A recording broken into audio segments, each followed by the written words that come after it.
Hello friends, welcome to our channel Savitri education classes. Friends, आज हम बात करने वाले हैं क्लास 10th बायोलॉजी के चैप्टर 1, जिसका नाम है जैव प्रक्रम एवं पोषण। इनके हम आज टॉप 30 इंपॉर्टेंट क्वेश्चन करने वाले हैं। तो चलिए स्टार्ट करते हैं। सबसे पहले फर्स्ट क्वेश्चन आपका, मनुष्य में वृक्क एक तंत्र का भाग है जो संबंधित है। तो मनुष्य में जो है वृक्क, वृक्क का मतलब होता है किडनी। किडनी जो होता है किससे संबंधित होता है? ऑप्शन है आपका पोषण, श्वसन, उत्सर्जन, तो परिवहन। तो इसका राइट ऑप्शन हो जाएगा आपका उत्सर्जन। तो यानी कि मनुष्य में वृक्क एक तंत्र का भाग है जो संबंधित होता है तो उत्सर्जन का। नेक्स्ट है आपका क्वेश्चन, नेक्स्ट क्वेश्चन है आपका, क्लोरोफिल वर्णक का रंग है। तो क्लोरोफिल वर्णक का रंग कैसा होता है? तो क्लोरोफिल वर्णक का रंग होता है आपका हरा। नेक्स्ट क्वेश्चन की ओर बढ़ते हैं। नेक्स्ट क्वेश्चन है आपका, शरीर में भोजन का पचना किस प्रकार की अभिक्रिया है? तो शरीर में भोजन का पचना ऑक्सीकरण अभिक्रिया है। इसमें आपका दिया हुआ है उपचयन, संचयन, विस्थापन और अपचयन। तो ऑक्सीकरण को उपचयन भी कहते हैं। तो यानी कि शरीर में भोजन का पचना किस प्रकार की अभिक्रिया है? तो उपचयन अभिक्रिया है। नेक्स्ट क्वेश्चन की ओर बढ़ते हैं। नेक्स्ट क्वेश्चन है आपका, मानव मानव हृदय में पाए जाते हैं। तो मानव हृदय में कितने विश्व पाए जाते हैं? 3, 2, 4 या 5? तो मानव हृदय में 4 विश्व पाए जाते हैं। नेक्स्ट क्वेश्चन की ओर बढ़ते हैं। नेक्स्ट क्वेश्चन है आपका, कवक में पोषण की कौन सी विधि पाई जाती है? तो कवक में पोषण की जो विधि है वो है मृत जीवी पोषण। क्योंकि ये जो कवक होते हैं, कवक मरे हुए या सड़े हुए चीजों से क्या करते हैं? अपने पोषण को ग्रहण करते हैं। तो इसलिए कवक में कौन सी पोषण की विधि हो जाएगा? मृत जीवी पोषण। नेक्स्ट क्वेश्चन की ओर बढ़ते हैं।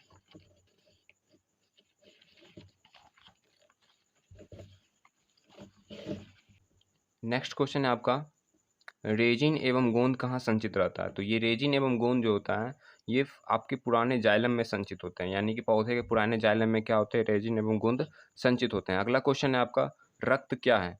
तो रक्त जो देखिए, रक्त एक उत्तक होता है। रक्त जो होता है तरल संयोजी उत्तक होता है। तो रक्त क्या होगा आपका?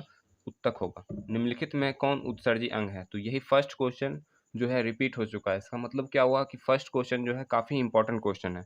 तो जो उत्सर्जी अंग यानी कि जिससे क्या करता है? एक्सक्रेशन, यानी कि जिससे हानिकारक पदार्थ को बाहर निकाला जाता है, तो कौन सा अंग है? तो ये आपका हो जाएगा आपका वृक्क यानी कि किडनी।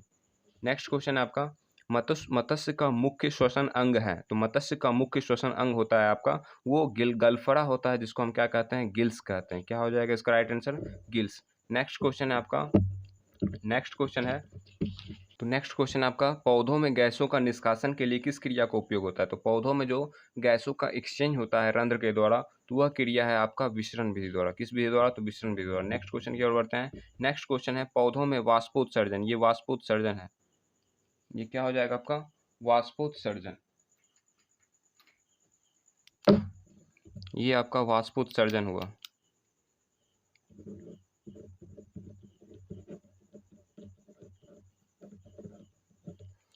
तो पौधों में वाष्पोत्सर्जन किस भाग में होता है? तो पौधों में वाष्पोत्सर्जन जो होता है वो पत्तियों में होता है। चलिए नेक्स्ट क्वेश्चन की ओर बढ़ते हैं। तो नेक्स्ट क्वेश्चन है आपका, प्रकाश संश्लेषण द्वारा किसकी प्राप्ति होती है? तो प्रकाश संश्लेषण के द्वारा जब हम जब पौधे प्रकाश संश्लेषण करते हैं तो इसको 4 चीज़ चाहिए।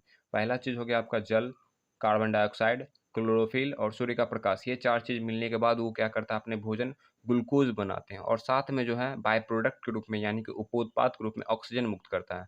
तो प्रकाश संश्लेषण द्वारा किसकी प्राप्ति होती है? तो आपका है ग्लूकोज की प्राप्ति होती है। किसकी होती है? तो ग्लूकोज की प्राप्ति। नेक्स्ट क्वेश्चन की ओर बढ़ते हैं। रक्षी कोशिकाएं पाई जाती है। तो ये रक्षी कोशिका जो होता है ये पत्तियों में पाया जाता है। किसमें पाया जाता है? पत्तियों में। नेक्स्ट क्वेश्चन है, मानव हृदय में कितने कोष्ठ होते हैं? मानव हृदय में कितने कोष्ठ होते हैं? तो मानव हृदय में जो होता है 4 कोष्ठ होते हैं, यानी कि 4 चैम्बर होते हैं, जिसको विश्व भी कहते हैं। ठीक, मानव हृदय में कितने कोष्ठ होते हैं? तो 4 कोष्ठ होते हैं।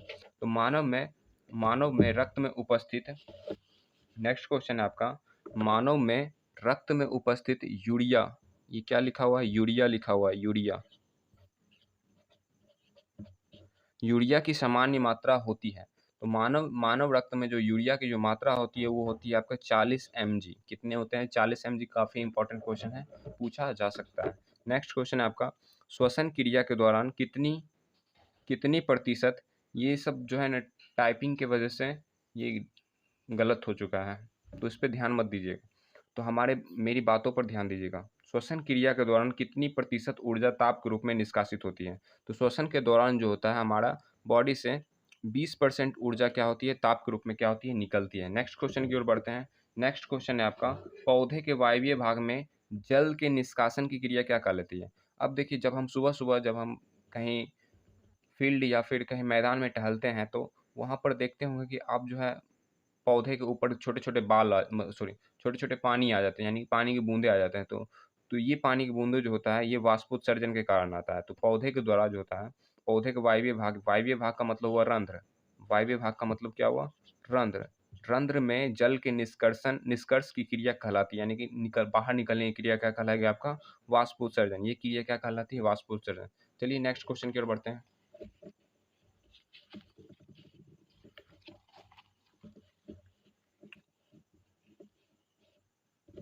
नेक्स्ट क्वेश्चन है, वह कौन प्रक्रम जिनके द्वारा शरीर में ऊर्जा का उत्पादन होता है कहलाता है? तो देखिए ऊर्जा का उत्पादन श्वसन के द्वारा होता है, तो श्वसन हो जाएगा इसका राइट हैंड से। जब तक हम श्वसन करेंगे तब तक मेरा ऊर्जा क्या होगा? बनेगा। कौन सी क्रिया सभी जीवों के लिए अनिवार्य होती है? तो देखिए प्रकाश संश्लेषण की कौन करता है? तो क्या ये सभी जीव करते हैं? तो नहीं, ये सिर्फ पौधे करते हैं। तो वाष्पोत्सर्जन भी सिर्फ पौधे करते हैं। चलन जो होता है ये सब जंतुओं और का काम है, लेकिन पौधे नहीं कर पाते हैं। तो देखिए लेकिन जो है श्वसन जो है ये सभी जीव करते हैं। तो कौन सी क्रिया सभी जीवों के लिए अनिवार्य होगी? तो आपका हो गया श्वसन। नेक्स्ट क्वेश्चन की ओर बढ़ते हैं। मैग्नीशियम पाया जाता है, तो ये काफी इंपॉर्टेंट क्वेश्चन है, काफी इंपॉर्टेंट क्वेश्चन। मैग्नीशियम पाया जाता है, तो मैग्नीशियम जो है क्लोरोफिल में पाया जाता है। याद रखना क्लोरोफिल में पाया जाता है। ऑप्शन लाल रक्त कण, बहुत सारे लोग लाल रक्त कण बोलेंगे, लेकिन ये ऑप्शन गलत है। कुल मैग्नीशियम जो होता है क्लोरोफिल में पाया जाता है। नेक्स्ट क्वेश्चन की ओर बढ़ते हैं। कोशिका झिल्ली किस प्रकार की झिल्ली है? तो कोशिका झिल्ली अर्धपारगम्य झिल्ली है। अब ये अर्धपारगम्य झिल्ली क्यों होता है? क्योंकि ये जो है कुछ ही पदार्थ को जो है कोशिका के अंदर जाने देता है। ये कुछ ही पदार्थ को क्या करता है? कोशिका को अंदर जाने देता है, जिस कारण हम इसे क्या कहते हैं? अर्धपारगम्य झिल्ली। इसका ऑप्शन हो जाएगा आपका सी। नेक्स्ट क्वेश्चन की ओर बढ़ते हैं। नेक्स्ट क्वेश्चन है आपका, दही के जमने में निम्नलिखित में कौन सी क्रिया होती है? तो देखिए दही के जमने में कौन सी क्रिया होती है? तो ये क्रिया होती है आपका किण्वन। ये क्रिया क्या होती है आपका? किण्वन होती है। क्या होती है? किण्वन। अगला क्वेश्चन है, मानव हृदय में पाए जाते हैं। तो ये देखिए एक बार और रिपीट हो चुका है। तो मानव हृदय में कितने विश्व पाए जाते हैं? तो 4 विश्व पाए जाते हैं। नेक्स्ट क्वेश्चन की ओर बढ़ते हैं। नेक्स्ट क्वेश्चन है आपका,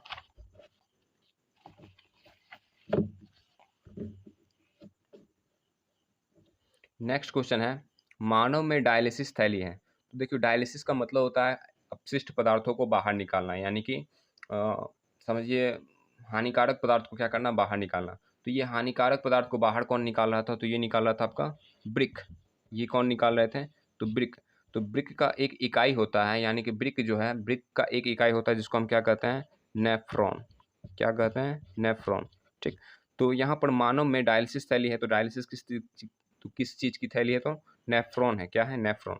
रक्त में आयरन की कमी से होने वाले रोग कौन सा है? तो यहाँ देखिए टीबी ट्यूबरक्लोसिस नामक बैक्टीरिया से होता है। मधुमेह जो होता है ये आपके इंसुलिन की गड़बड़ी से क्या कारण होता है? एनीमिया। यहाँ एनीमिया जो होता है ये आयरन की कमी से होता है।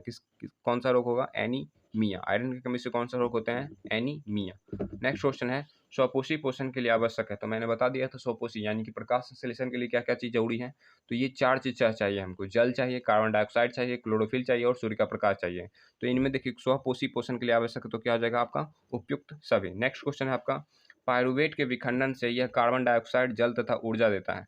पायरुवेट के विखंडन से यह कार्बन डाइऑक्साइड जल तथा ऊर्जा देता है, यह क्रिया होती है। तो यह कोई क्रिया होती है। देखिए श्वसन 2 प्रकार के होते हैं, एक वायवीय एक अवायवीय। वायवीय श्वसन में क्या बनता है आपका? कार्बन डाइऑक्साइड जल और ऊर्जा। लेकिन अवायवीय श्वसन भी दो चरण में होते हैं, जिसमें एक में बनते हैं लैक्टिक अम्ल, दूसरे में बनते हैं इथेनॉल। तो यहाँ पर ये देखिए ये वायवीय श्वसन यानी कि ये कार्बन डाइऑक्साइड जल तथा ऊर्जा दे रहा है, तो ये कौन सी श्वसन होगा? वायवीय श्वसन। तो इसमें ये क्रिया कहाँ होगी? तो ये क्रिया होगी आपकी माइटोकॉन्ड्रिया में। ठीक। नेक्स्ट क्वेश्चन है आपका, पादप में जाइलम उत्तरदायी है। तो देखिए तो इससे 2 क्वेश्चन बनता है, एक फ्लोएम में उत्तरदायी, एक है आपका फ्लोएम, दूसरा है आपका जाइलम। ज का मतलब क्या होता है? जल। फ का मतलब क्या होता है? फल। फल यानी कि भोजन। तो जो भोजन का परिवहन करेगा या वहन करेगा या भोजन को एक जगह से दूसरी जगह तक पहुंचाएगा, वो किसका काम है? तो फ्लोएम का काम है।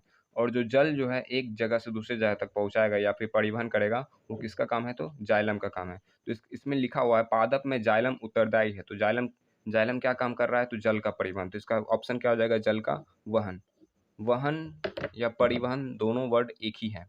नेक्स्ट क्वेश्चन की ओर बढ़ते हैं। नेक्स्ट क्वेश्चन है आपका